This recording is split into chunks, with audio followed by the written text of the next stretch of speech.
sometimes it's been brewing a while. So I can't speak for symptoms per se, but there's a sense of... Have you ever had gone through a second career crossroad? No, I had a first career crossroad. But even then it was a slight one. And upon reflection, there's been a slight discontent. I think the term I would use is I felt like I'm losing my mojo. You know, you kind of dog-facing your way on Monday morning. Sunday night, you kind of blue. What's dog-facing? You know, you got to show me that. Imagine a basset hound, because basset hounds can't smile. But golden retrievers can smile. Oh, yeah, all the time. The default is smile. But basset... So I'm a golden retriever. Hounds, you must have been... shush. Okay, so down, boy. Sit. Okay, like, quiet. But you have the basset hounds, and no matter how hard you try, they look kind of droopy. So if you just look around at everyone who's commuting with you to work, everyone's dog-faced. It's like your resting face. I know it's a terrible terminology, but and I don't know if there's a better one that Gen Zers would use. I have no idea. But we'll see. So I'm symptoms. Sunday night blues. Oh, yeah. Monday morning can't get out of bed. Every morning can't get out of bed. Can't wait for Friday happy hours. And even looking at the laptop and you're thinking, gosh, another project. Instead of, yay, cool, another project. So there's the mojo temperature barometer thingamajig. That's the scientific term, by the way, for how you feel when you have a career A barometer thingamajig. Yes. I've been through several career crossroads. My biggest one was deciding to pivot away from headhunting into this business.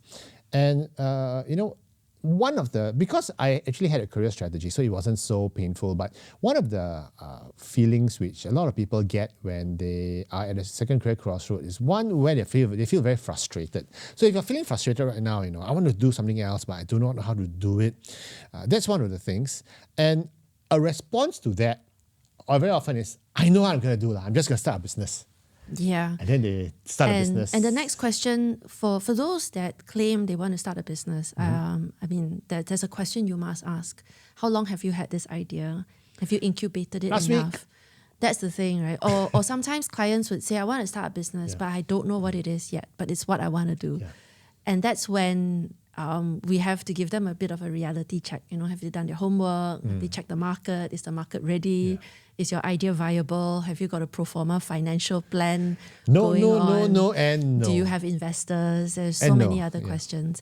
Because the entrepreneurial path is quite challenging. It is. Yeah. And I think you don't want to start a business just because you want to start a business. Mark Cuban from Shark Tank calls that being a entrepreneur, okay, not an entrepreneur.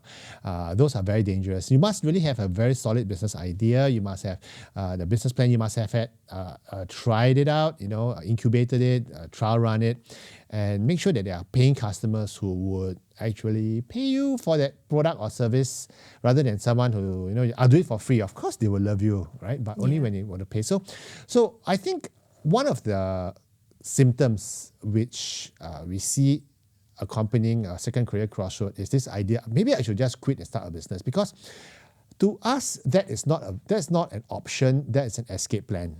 Yeah. And it's not dream. It's a dream. Yeah, it's a so and that's also something else I want to share with you today. What's the difference between a dream job? What's my dream job? I want to work for this big company and I want to do this exciting job. That's a dream job. But there's such thing as a fantasy job. A fantasy job for me is, I always say, is I want to be a tour guide. I would love to be a tour guide. I think you could do it. I think so too. Because there are some roles that are not that difficult to get into. Yeah, and it's fun to do. I think doing it is fine. Maybe you need to figure out how to market yourself. Yeah. Because first of all, you've got to find someone who's willing to pay you. Yeah. And the tour. And I'm sure I would be able to But scrounge up. Doing it for free, I'm sure people will be exactly, like happy right? to do it. But unfortunately, so it's not a job, it's a hobby. Yeah, it's a fantasy job, you see. It won't pay the bills. Even if I can do it, it won't pay the bills. I don't know. Because I got a lot of bills. Not thought about it. But the problem is this, you see, where one of the biggest symptoms of having a career, being at a career crossroad, is this escapism thing that maybe I should just quit. Maybe I should just start a business, not a very well thought out business, a fantasy business, a fantasy job. Or maybe I'll take a sabbatical. And then once again, there's nothing wrong with all of these, but these are signs of possibly burnout, or possibly you are at a career crossroad. And I want to add another element to the complexity of this. Dun. This is typically accompanied by a trigger. And that's when our clients come talk to us, or when people face a trigger at work. And that trigger can be something, I mean, if you've been brewing this discontent for a while, Okay. it doesn't take much to light the fuse. Okay. And sometimes the trigger typically presents itself as a restructuring. So a massive corporate restructuring. But that's a happy trigger, because sometimes you get a nice sum of money. Sometimes you do, Sometimes but sometimes you don't. So Or there's a trigger because upstairs at leader level, there's been some changes, and suddenly you've been inherited by a different team. or change in your lifestyle, change. It could be anything. Sometimes Yeah, there's a yeah. health scare. Yeah. So Family member. when you think about some of these triggers, we've got to separate the trigger from the actual cause and the root cause. And so it's wise to take a step back and start really thinking. And so you mentioned the word career strategy a few times. Yeah. And it's important that, you make rational decisions with a strategy and not be emotional about jumping into something just because something else is not working out for you. And you go like, heck it, I'll just start a business. Yeah. That's emotional. That's I dangerous. actually know of individuals who have done that. Yeah. Bought a bubble tea Yeah. franchise. Yeah. Bought Tuition school. Yeah. Yeah. And some of them have made it. Some of them are struggling. Some of them shut down.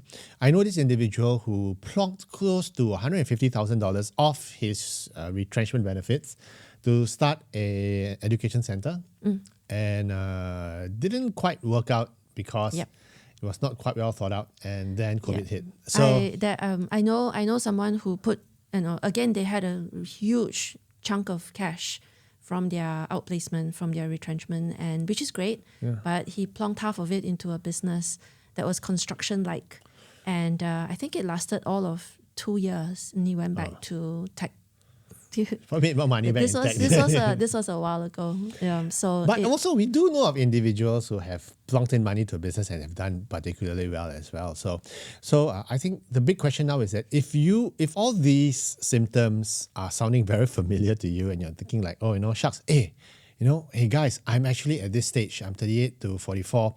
I'm feeling exactly this way. You guys are talking about me. Okay, if these things resonate with you, we're going to share with you how you can handle your second career crossroad.